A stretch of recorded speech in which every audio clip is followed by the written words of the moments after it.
একদিন এক ছোট্ট ছেলে, নাম তার রাহুল, বাগানে খেলা করছিল। হঠাৎ সে মাটির উপর পড়ে থাকা একটি ছোট্ট বীজ খুঁজে পেল। সে সেটি হাতে তুলে নিল এবং মায়ের কাছে দৌড়ে গেল। মা, এটা কি? রাহুল জিজ্ঞাসা করল। মা হেসে বললেন, এটা একটা বীজ।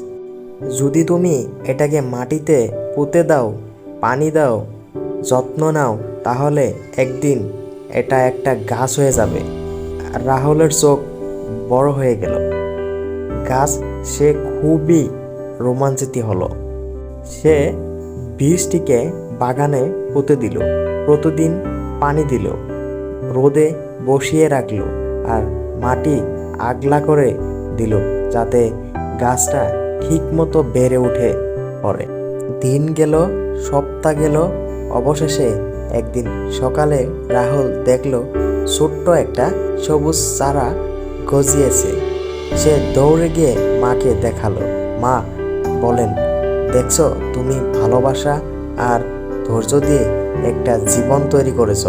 রাহুল মুচকি হেসে গাছটির দিকে তাকিয়ে বলল, তুমি আমার বন্ধু, ছোট্ট গাছ।